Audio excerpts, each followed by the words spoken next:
series of Love 101. And with me today is Bishop Herro Blair, Miss Asar, the one of the visionaries, one of the dreamers, one of the persons who helped to put this whole beautiful thing together. But this one off played a vital role, and today we're going to hear the story of love. Bishop Blair, good morning. Good morning, and how are you doing, my dear? I am good, thanks. It's so good, so good. You're looking so good from afar. I don't know if you're far from looking good. Oh my goodness. I remember years ago when you came by the office and you sat with us. I don't remember who else was there. And you told us the story of how love was birthed, the whole thing. You had papers with the signatures of persons, and it was so good to hear. And I'm sure that when we talk today, there'll still be other parts that will come into the story, but I'd love to hear. It's a good thing you remind me of that signature. Yes, So during the interview, let's get there yes. because the people who signed those documents were really behind the movement. So go Wow. ahead. Okay, so let's start with the drop, the idea, the light bulb moment of a gospel radio station, a religious radio station, a station committed to the work of the Lord. I was thinking this morning, prior to the interview, that when I was about 12 years old, I wrote to Bennett College in England to do a course, and I did a correspondence course in journalism.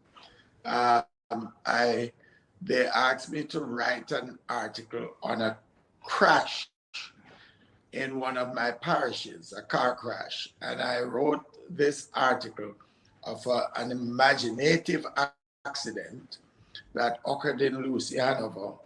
And when I sent them the article, they asked me if I could get an actual copy of the thing.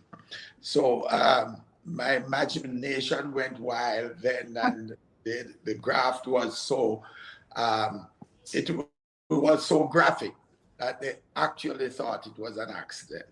Wow. And then I thought it would be nice for me to go into journalism. So when I went to the Cayman Islands, I went to the International College of the Cayman Islands, and I did radio and television broadcasting, from which I got my degree. And actually, I graduated the year before I came back to Jamaica. That's 76, January 24, I returned. This is where it all began. Mm-hmm. I was on an international station called the Caribbean Beacon in Anguilla, which reached 210 countries at the time. Wow. But if I'm going to be in Jamaica, I would love to see a religious station, and I would love to hear religious broadcasting because it was limited then. Yes. So I went into the former JBC company, and I went to the programs director. I said, "Sir, I'd like to purchase time." Now, this is 1976. 76. I'd like to purchase time for a religious program.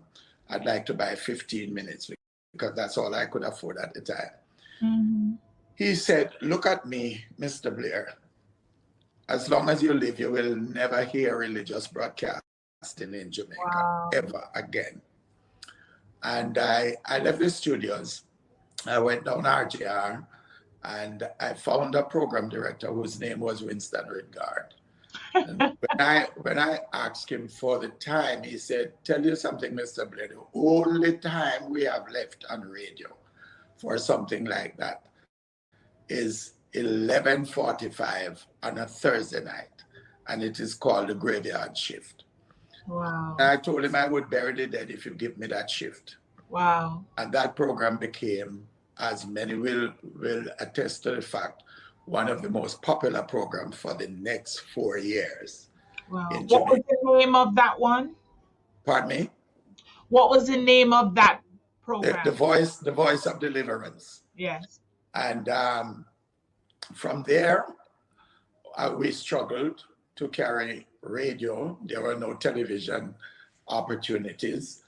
And in, in 1981, I applied to the government of Jamaica for a radio television license. And they told me that there were about 12 applications on the desk for this. And if I could get these people to sign a letter yielding their applications to mine, they would consider it. About 1983, 84, the letters were signed by all these people, several ministers, of course, who were now happy that I had the influence to get the religious station on in Jamaica. So they yielded their application to me, and I went back to the government, who at about 1985, 86 decided that the license will be granted. At that time, the opposition leader said that if a religious station is granted, not just openly granted, but if it is granted to me, it would be rescinded if Wow. they get back into power. And so it was laid low, and between that time and 1988, I decided, well, if I am the problem, then certainly the churches combined cannot be the problem. And so I formed a small committee and decided that if we get the churches on board, at that time we never had the umbrella groups like we have now. So I No, right. church leaders.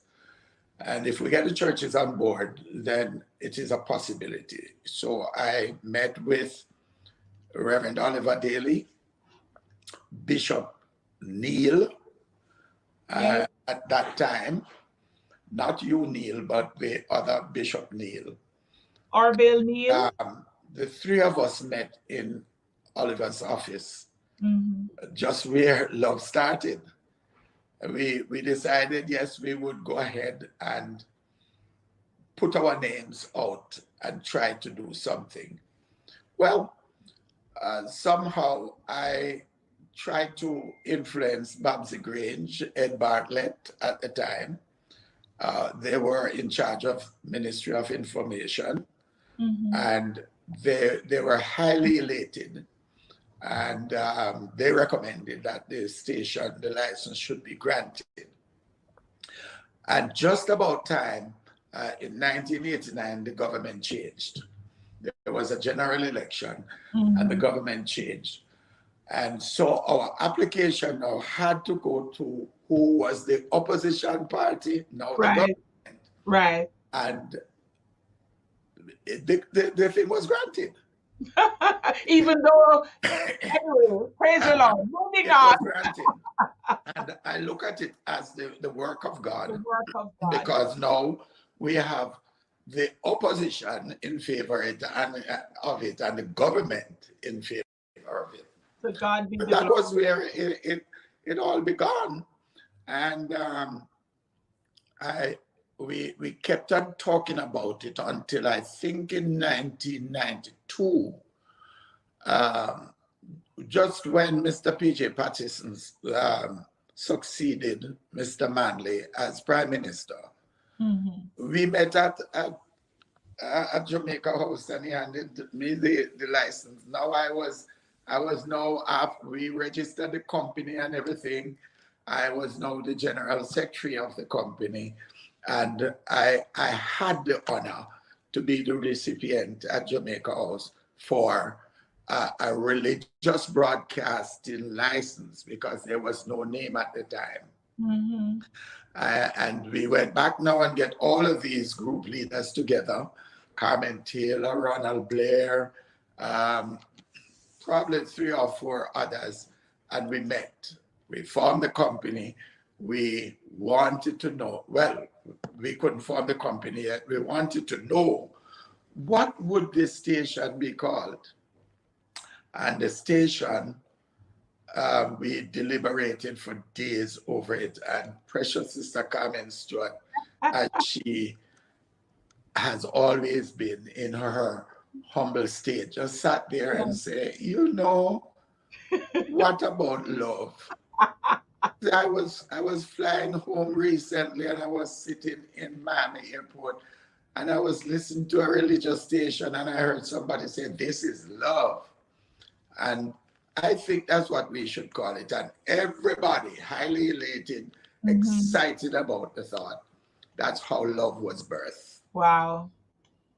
Absolutely amazing. It was a coming together of minds, a coming together of hearts, and a putting forth of the will of God. Absolutely amazing. Certainly. And I tell you too that we struggle now because there was nobody in the church community personally that anybody knew.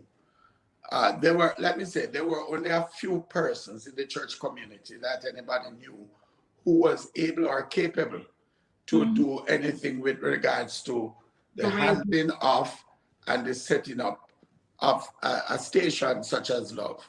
yeah. So in Oliver Daly's office one day, we were talking about it, and he was now made the interim chairman of the group. And he said, but Herro, if we get this thing going, we don't have nobody to manage it. I said, come on, Oliver, you can't say that. You have the person in your church. He's a member of your church. And so who you talking about? I said, you have Winston Regard, right? Retired programs director from RGR there. And that's how Winston got the Wow. job.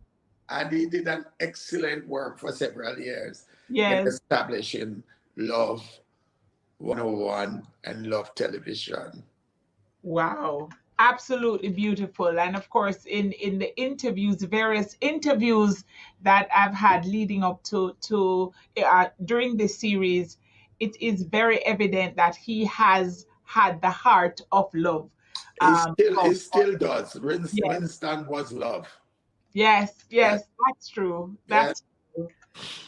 All right. Still here talking with Bishop Herro Blair, one of the key persons who played a major role in the start, the dream, the birth of Love 101. And this story so far has really been, quite intriguing. Some time ago, you mentioned having signatures from so many persons. Could you give me that story? Well, Nadine, because I was on the air with one single program, that's Voice of Deliverance, 11:45 every night, which indeed turned out to be very popular. Hmm. Then I had now bought time on JBC television in the mid 80s, coming into the 90s. Uh, uh, we had the opportunity of sharing the dream with the Jamaican people. So I used a couple of the weeks of those programs to emphasize how important it was Yes. the Jamaican church community to have its own television and radio station. Right. And people power is better than any other power. And when leaders of the country see people power, they respond accordingly. And I sent out 2,000 application signature forms, forms Forms. with 10, 10 each. Hmm. That 2,000 forms with 10 each. with 20 each. That makes it what, 40,000? Yes, yes, 2,000, right. Yes. And believe you me, within a week, every one of the forms Wow. were in, signed, with people's name, signature, telephone number, if there was any, and address, so that we could not have duplication. Yes. And that shocked the political community at the time. Wow. And that's why I believe they all responded with alacrity. And the people were now pressing us to go ahead with government. And happily, it was done and approved by both leaders of the state government and opposition. Mm-hmm. The journey was a rocky one, because now you have a license, you don't have a penny to do it. And when the leadership of the umbrella groups at the time, So by now, the umbrella group of churches has now come in. yes, they were all on board, because that's how we get to form the company. Right. Company could only be formed with well, it could be with any group of churches, but we preferred that all the groups of churches be a part of it. The Jamaica Association of Full Gospel Churches, Jamaica Council of Churches, Jamaica Apostolic Union, JAE, Seventh-day Adventists, and the Church of God. Those were the six that came in and are still on board. So hold on. For clarification, was the umbrella group of churches formed mainly because of what was needed to start Love FM? Well, there were no umbrella group of churches. Right. The umbrella group of churches came way after that. Because in 1983, what we did, when the government of the day refused to liaise with one of the church groups, the prime minister said, I want all the church groups to come together. Oh. Technically, a political resistance and a religious resistance. Mm-hmm. We all felt sufficient of the day, felt like we all could do it by ourselves. And so we formed the consultative committee of the churches at the time. And Reverend Sam Reed became the leader. Bishop Ronald Blair also, I think, was the vice chairman at that particular time. And it's amazing how it just mushroomed into what we presently have as the umbrella group of churches. Of churches, which really is moving in the right direction. Yeah. So there is, although I'm not singularly a part of it, I think the coming together of love has been the driving force behind it. Yes, I get you. I get you. Wonderful. So you have the signatures of these 40,000. You bring it the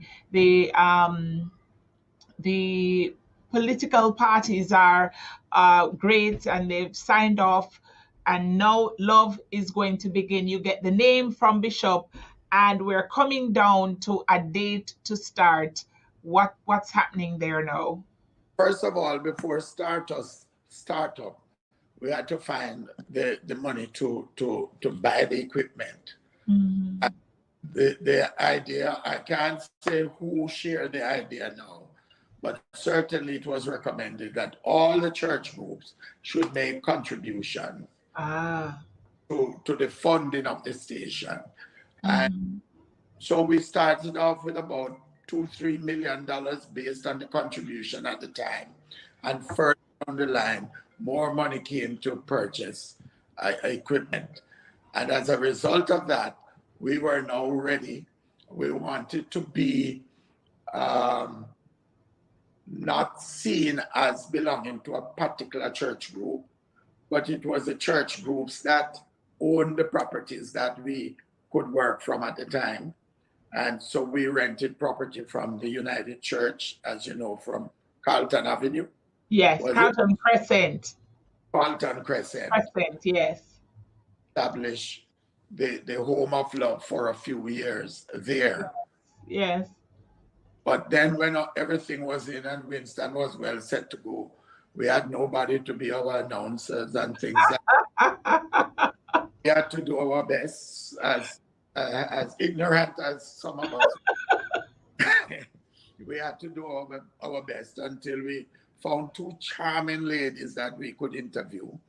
I don't know who interviewed. I don't remember who interviewed you, Mr. Ridgard. Edgar, because there would have been some form of nepotism Yes. considered if I had done that. But I remember interviewing Colleen as one of the first employees. And it's one of the amazing things that you can look at today in that approach, because some might have felt Colleen could not go on the air, and the dream had to be kept alive.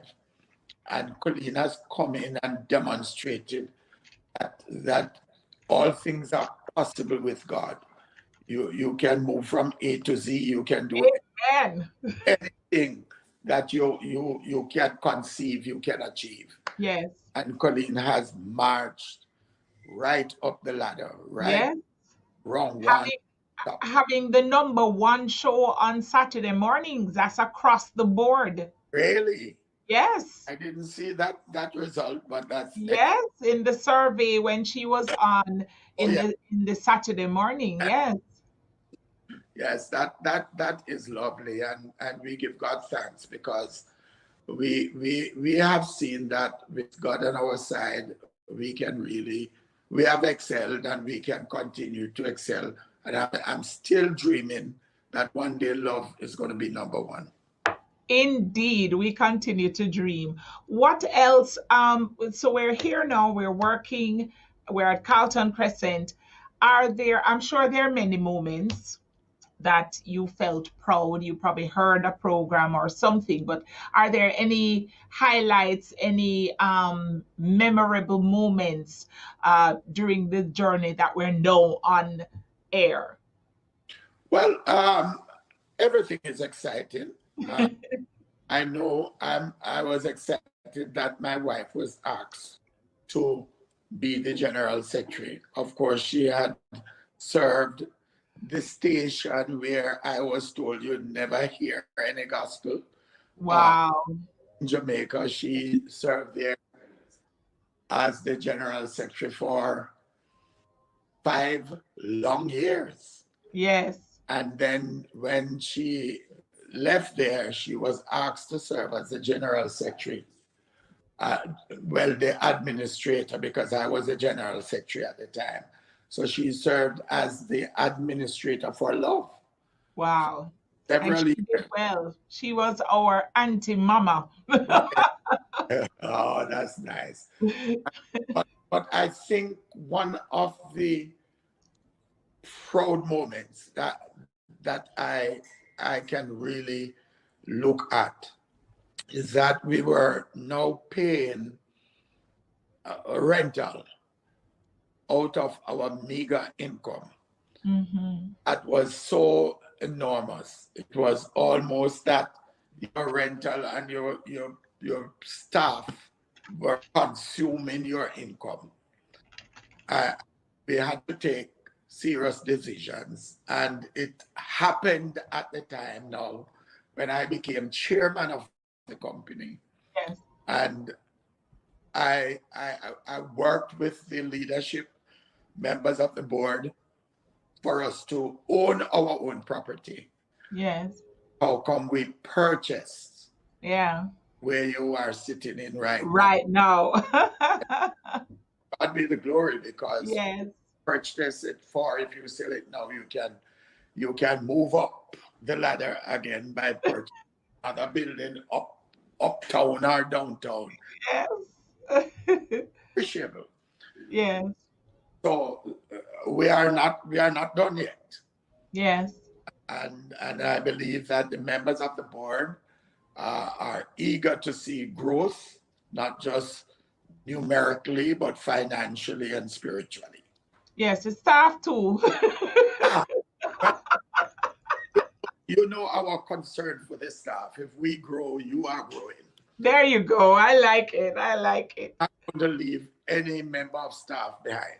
There you go. I love it. I'm so excited that from the beginning, 2 members of staff have remained, and that says a lot. And 2 members of staff are at the top of the ladder. Praise God. God is good. um, the theme this year, and by the way, that's a beautiful story. You should write a small little book, and it's really beautiful. Which The one? theme, I beg your pardon? The story of love. Yes. People have been saying to me, right, but sometimes I think it's best not to, because even sitting here with you today, I have spoken a lot about myself, what I have done, and it's quite unfortunate. I can't remember everybody what they have done. And so you always find it that you would have left out somebody who probably is equally important in the development of the process. Yeah. So it's best to just express what you remember in just a meek way, as we are doing right now. That solidify it in print. Yeah. It's so true. Each person came, one planted, one watered, That's one right. did so and so, but God at the end gets all the glory. Everybody cut their own way, and everybody stood for the growth and development of the company. Indeed. The theme this year is We Stand. What is your prayer? I know you're still on the board, but what is your prayer for Love 101? Well, I that God will open our eyes to see that we are not going down, but we are growing up. Ah, Something like the development of a radio television station. It takes years. When you go back and see the other major stations in the country, where they are coming from, and even to look on their reports at the end of the year, which many of us might not have done, we can say to God be the glory. hallelujah. We have not deliberately laid our staff. We know that our institution has become a training ground, because quite a number of persons have come to us, whether they came from Hart or they came from the university in training, and we keep them for a year or two. They move on to greener pastures. Yes, yes. But yet some of them still express they would love to come back. Yes. They know love is just simply love. Yeah, beautiful. Thank you so much for taking the time today to talk with us and share this. For me, it's just absolutely beautiful, nostalgic, and I feel nice. I wish for you all the best. I know that I will not be around for much longer. And I don't mean for life, I mean for living. I will have to move on. And I may be moving on to even greener pastures too. Let's see. But I know we'll move on even better. Yeah. Yeah.